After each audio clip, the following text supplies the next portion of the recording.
अम्मा 30 रुपए के जामुन कर दो। हाँ हाँ बिटिया देती हूँ, ये लो। मम्मी, ये बूढ़ी अम्मा इस उम्र में भी कितना काम कर रही हैं। हाँ बेटा, शायद इनका इस दुनिया में कोई नहीं होगा, तभी तो इतनी उम्र में भी खुद काम कर रही हैं। चलो बेटा, ऑटो वाला वेट कर रहे हैं। उस औरत की बातों को सुनकर जानकी नाम की उस बूढ़ी औरत की आंखें भर आती हैं और वो अपने आप से ही बातें करने लगती है। हाँ, आज मैं इस दुनिया में अकेली हूँ, पर कल तक मैं अकेली नहीं थी, मेरा भी परिवार था। पर सुनो जी, पापा को गए 1 महीना हो गया, पर तुम्हारी माँ अभी तक सदमे से बाहर नहीं आई। घर के सारे काम मैं करूँ और वो आराम से बैठकर रोटियां तोड़े। मैं कोई नौकरानी नहीं हूँ, तुम इन्हें किसी वृद्धाश्रम में छोड़ाओ, मैं तंग आ गई हूँ इनसे। तुम जानते भी हो सुधा, तुम क्या बोल रही हो? ये घर माँ के नाम है, अगर माँ चली गई तो उनके साथ ये घर भी चला जाएगा, फिर रहना सड़क पर। बात करती हो। लाओ मेरा टिफिन दो, मैं लेट हो रहा हूँ। विनोद काम पर चला जाता है, तभी जानकी मंदिर से आ जाती है।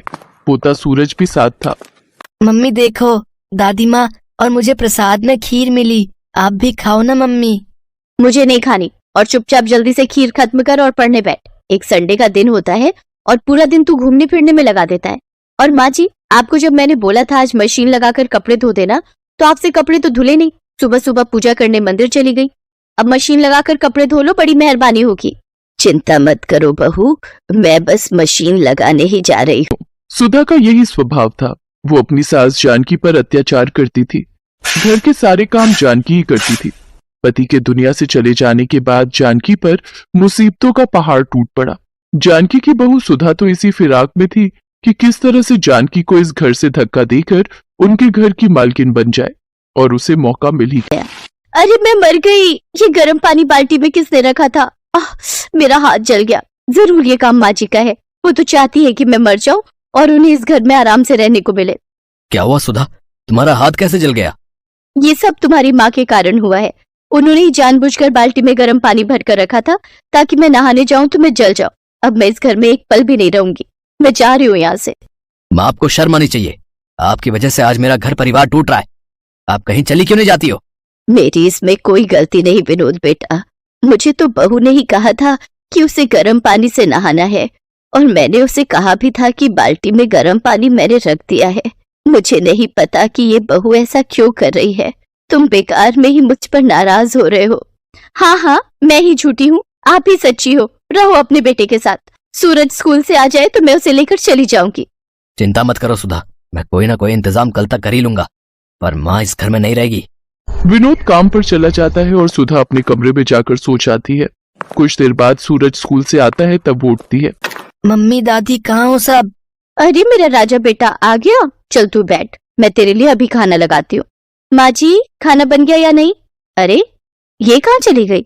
मम्मी दादी कहाँ चली गई? उन्होंने मुझे बोला था आज वो मुझे पार्क में झूला झुलाने ले जाएंगी। सुधा पूरे घर में देखती है पर उसे कहीं भी जानकी नजर नहीं आती। वो विनोद को फोन मिलाती है। विनोद घर आता है। विनोद, सूरज माँ जी से मिलने के लिए रो रहा है, अब उसे कैसे समझाए? चिंता मत करो सुधा, मैं सूरज को समझाता हूँ। सूरज बेटा रोते नहीं है, तुम्हारी दादी जी हरिद्वार गई हैं, वहाँ एक बहुत बड़ी पूजा होने वाली है, इसलिए उन्हें आने में थोड़ा समय लगेगा। कुछ दिनों बाद तुम्हारी दादी आ जाएंगी, ठीक है? सुधा और विनोद किसी तरह सूरज को समझा देते हैं, पर वो दोनों जानकी के बारे में कुछ भी पता करने के बारे में नहीं सोचते। जानकी सड़कों पर अकेली बेसहारा घूम रही थी। जानकी के पास जो थोड़े बहुत पैसे थे वो लेकर वो दूसरे शहर आ गई और एक झुग्गी में रहकर अपना गुजारा करने लगी। अब तो बहुत से झुग्गी वाले जानकी को जानते थे। जानकी को घर से निकले आज 10 साल हो गए। पिछले 10 सालों से जानकी अपने परिवार से दूर है, पर विनोद और सुधा ने उसे ढूंढने तक की कोशिश नहीं की। गर्मियों का सीजन आया तो जानकी ने मंडी से जामुन खरीदे और जामुन बेचने लगी। आज 80 साल की उम्र में जानकी इस दुनिया में परिवार के होते हुए भी अकेली है और आज भी खुद से कमाकर अपनी जिंदगी गुजार रही है। जानकी काकी, घर चल रही हो? मैं घर ही जा रही हूँ। शोभा बेटिया, अभी बहुत जामुन पड़े हैं, मैं सोच रही हूँ कुछ देर और बैठ जाती हूँ, थोड़े और बिक जाएंगे तो नुकसान नहीं होगा। लाला के जामुन के पैसे लौटाने हैं, घर ले गई तो जामुन खराब हो जाएंगे। और तुम्हारी नारियल पानी की बिक्री हुई क्या आज थोड़ी? हाँ काकी, आज बाजार में घूम कर बेचिए तब जाकर बिके। मैं तो कहती हूँ मुझे दे दिया करो बेचने के लिए, पर तुम मानती कहाँ हो काकी?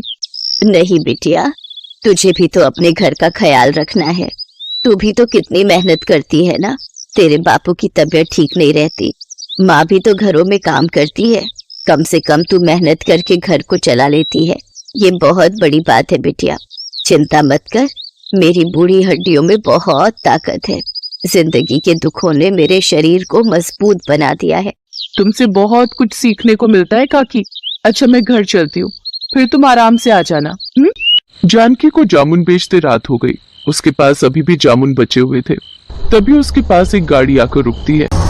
अरे यार, जामुन खाने का बहुत मन हो रहा है। चल ना, उन अम्मा से जामुन लेते हैं। एक काम कर, तू जल्दी से जाकर ले आ, मैं गाड़ी साइड लगाता हूँ। अम्मा 50 रुपए के जामुन कर दो। अभी करती हूँ बेटा।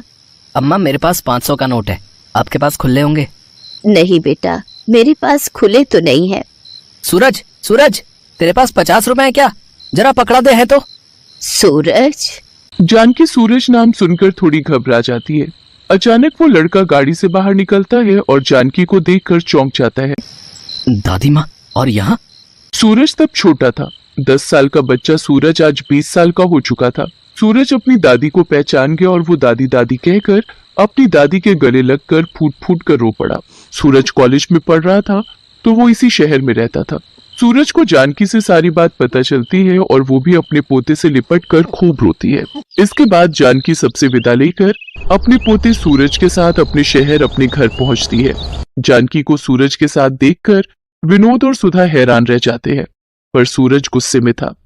मम्मी पापा, आखिरी बार आप लोगों से मिलने और अपना सारा सामान लेने आया हूँ। आज के बाद मैं आप लोगों को अपनी शक्ल कभी नहीं दिखाऊंगा।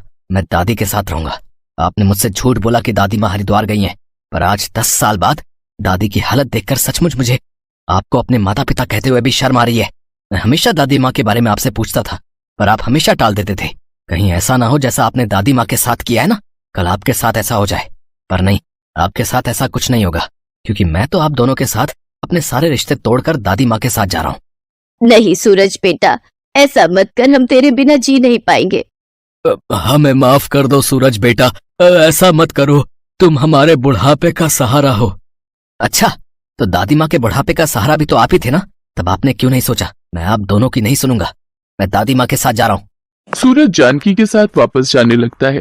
तभी सुधा और विनोद रोते बिलखते जानकी के पैरों में गिर जाते हैं। बाजी, बाजी मुझे माफ कर दो, मुझसे गलती हो गई बाजी। माँ, सूरज को समझाओ ना माँ। जानकी वहीं रखी एक कुर्सी पर बैठ जाती है। नहीं सूरज बेटा, अब मुझे किसी डॉक्टर की जरूरत नहीं। मैं अपने पोता और बेटा बहू से मिल ली। अब जीने की इच्छा नहीं सूरज बेटा।